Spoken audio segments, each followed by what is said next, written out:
Deixa-me começar com uma pergunta direta, e eu quero que você realmente pense nela.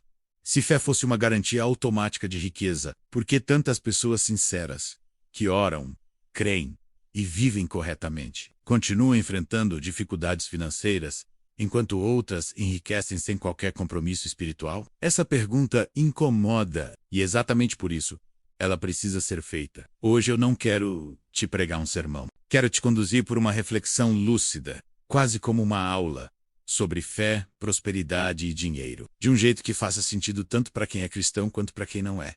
E fica comigo até o final, porque algumas ideias que você vai ouvir aqui podem mudar profundamente a forma como você enxerga riqueza, sucesso e propósito. Primeiro, quero falar de um problema que quase ninguém explica direito. Vivemos em uma época em que espiritualidade e sucesso financeiro estão cada vez mais misturados. Mas será que essa mistura foi bem feita? Existe uma linha muito fina entre entender que Deus se importa com a nossa vida prática e transformar a fé em uma ferramenta para obter dinheiro. E aqui está a primeira promessa que eu te fiz no início do vídeo. Vamos entender onde essa linha é ultrapassada e por que isso gera tanta confusão. A Bíblia nunca tratou o dinheiro como algo impuro. O problema nunca foi o dinheiro. O problema sempre foi o lugar que ele ocupa no coração humano. Em 1 Timóteo 6, 9 a 10, Paulo escreve algo extremamente atual.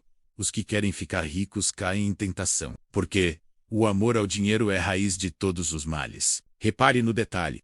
Não é o dinheiro em si, mas o desejo desordenado por ele. E isso nos leva a uma pergunta importante. Quando a fé passa a ser ensinada como um meio de enriquecimento, o que exatamente está sendo colocado e ensinado para as pessoas? Agora presta atenção que isso é importante. Talvez você já tenha ouvido frases como: se você crê o suficiente, vai prosperar. Se plantar a semente certa, vai colher abundância financeira. Agora pense comigo. Será que essa foi mesmo a mensagem central de Jesus? Vou te ajudar a obter a resposta. Quando olhamos para a Bíblia com atenção, percebemos algo importante.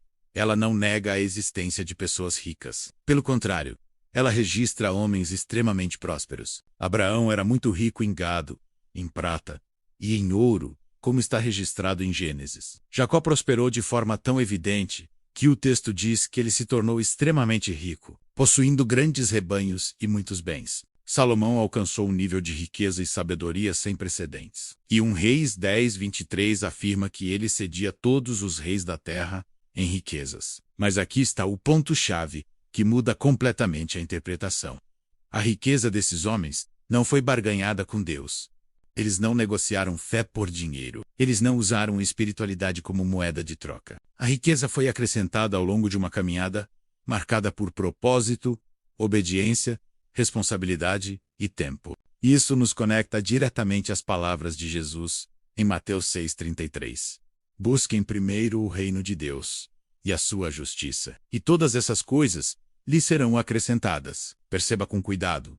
Foi dito, acrescentadas, não exigidas. Foi dito, acrescentadas, não manipuladas. Acrescentadas como consequência, não como objetivo. O evangelho bíblico não promete luxo, mas cuidado e proteção. Não promete excessos, mas provisão suficiente. E isso muda completamente a forma como entendemos prosperidade. Agora vamos entrar em outro ponto importante. Talvez você esteja se perguntando: e os textos da Bíblia que falam sobre semear e colher? Vamos dar uma olhada neles? Em 2 Coríntios 9, Paulo fala claramente sobre generosidade. Mas o contexto não é sobre enriquecimento pessoal. É sobre socorro aos necessitados e fortalecimento da comunidade. O próprio texto afirma que Deus supre para que haja toda a suficiência em todas as coisas. Ou seja, o foco está na necessidade, não no desejo de ter tudo, sem limites. Agora repare que dar nunca foi um esquema espiritual de investimento. Sempre foi um exercício de confiança. Quando a doação se transforma em tentativa de controlar resultados, algo se perde no caminho. E isso nos leva a uma pergunta simples, mas profunda.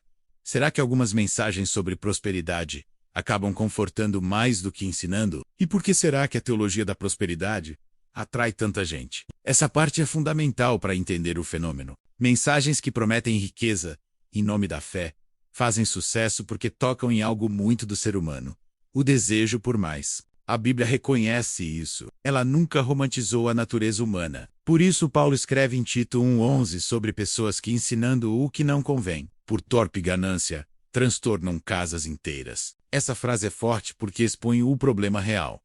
Quando a espiritualidade é usada para justificar interesses pessoais, ela deixa de transformar e passa apenas a tranquilizar consciências. Quando alguém ouve que seu desejo por riqueza é, na verdade, sinal de fé, isso soa libertador, mas ao mesmo tempo impede o amadurecimento. E se essa reflexão está fazendo você pensar de forma mais profunda sobre fé, dinheiro e propósito, já curta este vídeo e compartilhe com outras pessoas. Isso ajuda esse conteúdo a alcançar mais pessoas que precisam dessa conversa honesta. Agora deixe-me compartilhar algo que aprendi observando pessoas ao longo dos anos. Os maiores problemas financeiros que vi não aconteceram por falta de fé, aconteceram por falta de conhecimento, planejamento e disciplina. Provérbios 21:5 diz: os planos do diligente conduzem à fartura. Repare novamente na ordem. Primeiro planos, depois resultados. Estudar finanças não é falta de espiritualidade, é responsabilidade. Aprender sobre dinheiro, desenvolvimento pessoal e comportamento financeiro é uma forma prática de exercer boa administração. E se você quiser se aprofundar, deixei sugestões de livros na descrição deste vídeo. Livros que me ajudaram e irão te ajudar a construir uma relação mais saudável, consciente e madura com o dinheiro.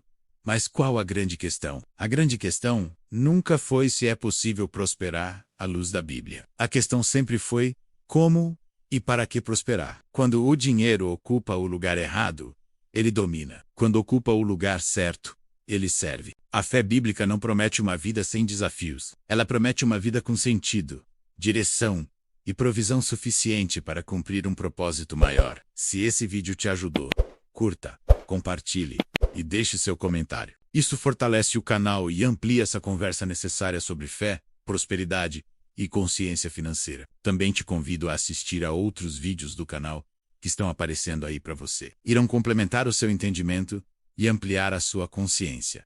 E por hora, vou deixando aqui o meu muito obrigado. E vamos juntos, pela graça de Deus, rumo ao transbordo infinito.